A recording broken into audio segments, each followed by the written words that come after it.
And it seems some Democrats are already sick of the burden. In fact, 39 Dems have already split with the White House and voted in favor of the Republican Obamacare fix. Is this a sign that what's to come in the Democratic Party? Fox News contributor and National Review editor Rich Lowry is here, and New York Daily News contributor Zerlina Maxwell join us this morning. Nice to see you guys. Nice to see you. Zerlina, a burden on Democrats. What burden is he specifically talking about? Well, I think that, you have a lot of bad Obamacare news largely connected to the website, but a year from now, nobody's going to be thinking about a website. When Americans can finally go to the doctor on January the 1st for the first time, having that security that, the bill that comes won't force them into bankruptcy, nobody's going to be talking about the website and the glitches. So, Rich, it's just the website. There's no structural damage at all. There's no problems with getting young people to sign up at all. Is that what Zerlina's saying? Well, look, this law was sold on a trinity of lies, really.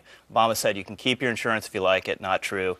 Said everyone's rates are going to go down. Not true. And said you can keep your doctor if you like your doctor. Not true, because if your plan changes, your doctor's going to change. He's paying the price now for those lies, and Democrats are too, because you have a bunch of congressional Democrats, including very vulnerable ones like Kay Hagan in North Carolina, whose numbers have collapsed in recent weeks, repeated that lie over and over again. They should have known it was untrue all along, because the entire law is based on getting people out of their individual insurance and onto these exchanges. Yeah, Zerlina, look at these pictures. These are Democrats who are up for re-election and who are scared right now. And there's no question that they're scared. But look, I think that the bottom line here is that people are going to be secure now. They're going to be saying, thank God my insurance company, which it's not in the law. The insurance companies have always been dropping people. There was something called rescission. That's a word that we don't hear too often now. But that's what was going on before Obamacare. Just because it's happening now that the law is in effect doesn't mean that it's because of Obamacare. That's correlation, not causation.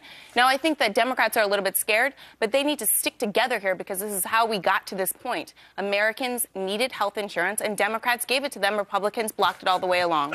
Look, it is causation. The exchanges don't work. That's not unless true. You I've been on the force, exchanges. No, I'm currently uninsured, been on the My exchanges. The exchanges don't work unless you force enough people onto them that the insurance pool is stable. Yes, what is very likely to happen is you're only going to get older and sicker people on the exchanges. Not true. Then the premiums have to spike, and then they don't work. So, that's where basic are the young people math coming and from? Basic We know that young people aren't signing up for these things. Look, where are they going to come from? Until you're 25, you can stay on your parents' insurance. By the age of 27, the young people that you're talking about, particularly women here, are not going to just be like, oh, well, maybe I don't want to go to the doctor. You don't roll the dice, particularly when you're a woman. I think that the idea that young people won't go onto the exchanges is very gendered. I think women, they need preventative care and will sign up for Obamacare. Wait, if you say young people won't go on, that's gendered? Yes. Young people includes young guys and young gals. The whole idea of the law, women don't have the option not to go to the doctor, which is my point. You have to force them on the exchanges No, you don't. and charge them more.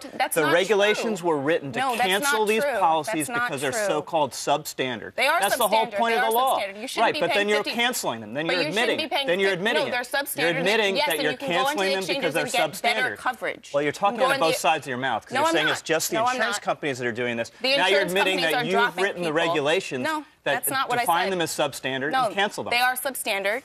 The insurance companies are canceling them, not Obamacare. No. The HHS regulations are written to cancel them. I can't understand why there's so many problems with this whole rollout. It just doesn't make any sense to me. Rich and Well, Zerlina? look, they have 26,000 people just signed up for the exchanges because the website doesn't work. It's not true. The website works. After 3 years. Come on.